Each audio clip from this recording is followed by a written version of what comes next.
যে হাদিসে কারিমায় আহলে বাইতের পরিচয় কি আছে। তিরমিজি শরীফের 3787 নম্বর হাদিস। আন উমার বিন আবি সালামা রাদিয়াল্লাহু তাআলা আনহু قال لما نزل هذه الآيات إنما يريد الله ليذهب عنكم الرجس أهل البيت ويطهركم تطهيرا।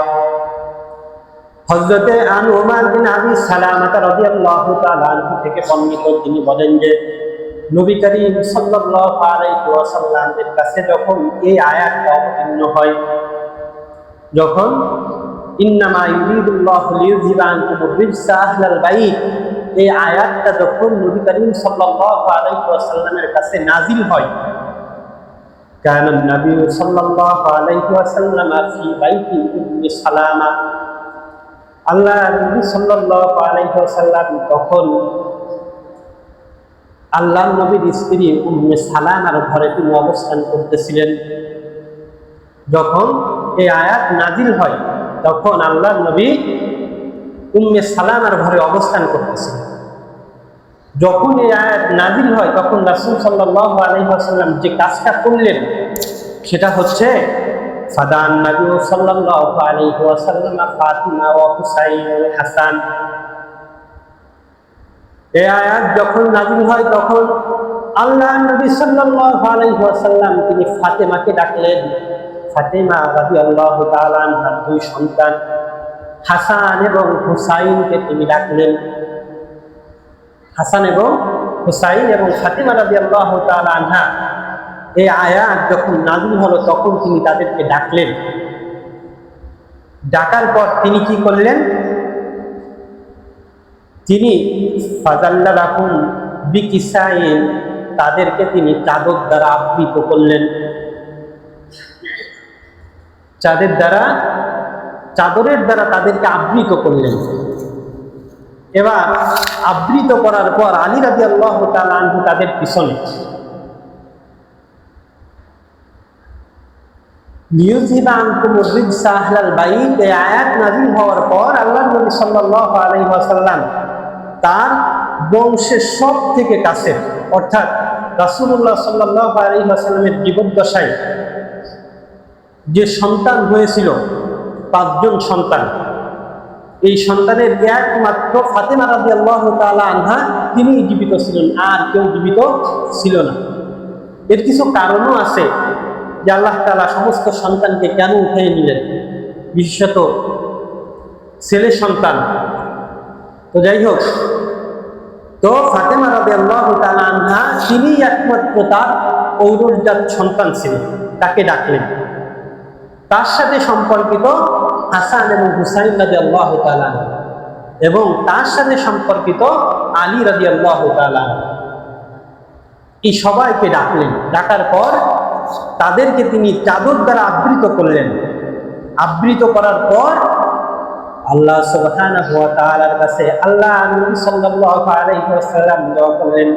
সুম্মা ক্বালা আল্লাহুম্মা হাউলাই আহলুল বাইত।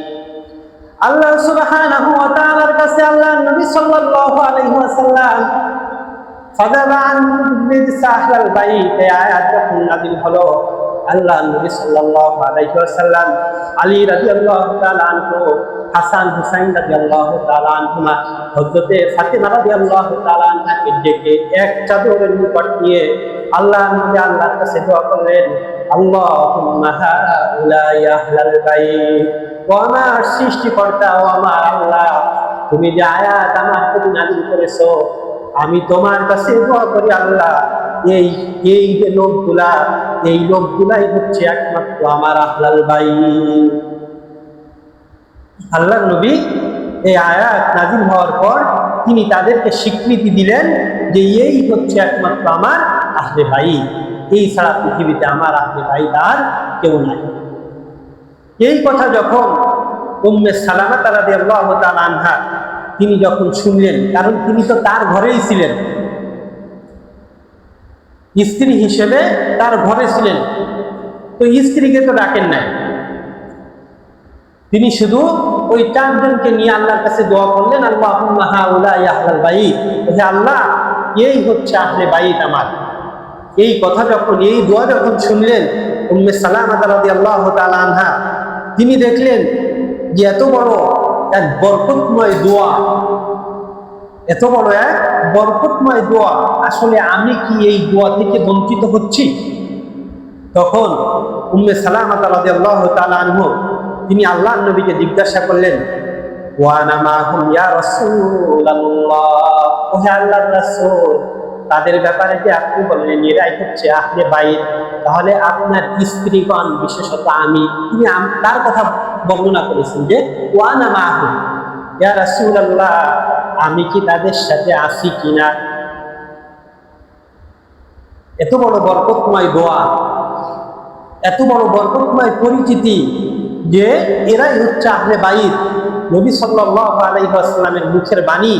এটা যখন দেখলেন উম্মে সালামা রাদিয়াল্লাহু তাআলা আনহা যে আমি তো এই ব্যাপারে আমার কোনো নির্দেশনা পাচ্ছি না, তাহলে আল্লাহর নবীকে তখন তিনি জিজ্ঞাসা করলেন, ইয়া রাসূলুল্লাহ ওয়া আনা মাহুম, আমি কি তাদের সাথে নাই, তাদের অংশীদার কি আমি নাই? এই কথা যখন উম্মে সালামা রাদিয়াল্লাহু তাআলা আনহা রাসূলুল্লাহ সাল্লাল্লাহু আলাইহি ওয়াসাল্লামকে জিজ্ঞাসা করলেন, আল্লাহর নবী সাল্লাল্লাহু আলাইহি ওয়াসাল্লাম বললেন, আনতি আলাইয়া আনতি আলা মাকানিকা ওয়া আনতা ইলা খায়র, ও উম্মে সালামা, তুমি জেনে রাখো যে তুমি তো তোমার নির্ধারিত স্থানে আছো এবং তুমি কল্যাণের উপর আছো, সুতরাং তোমার কোনো চিন্তা নাই। আল্লাহর নবী তাকে জানিয়ে দিলেন, ওহে উম্মে সালামা, তোমরা তোমাদের যথা স্থানে আসো এবং তোমরা কল্যাণের উপরই আসো, সুতরাং তোমরা হচ্ছে কি আহলে বাইতের অংশ, তোমরাও আহলে বাইত। সম্মানিত উপস্থিতি, তাহলে এত এত আলোচনার ভিতর আমরা যেটা জানতে পারলাম যে আহলে বাইত নবী সাল্লাল্লাহু আলাইহি ওয়াসাল্লামের পরিবার, তার ঘনিষ্ঠ আত্মীয় এবং তার স্ত্রীরাই হচ্ছে কি আহলে বাইতের অংশ।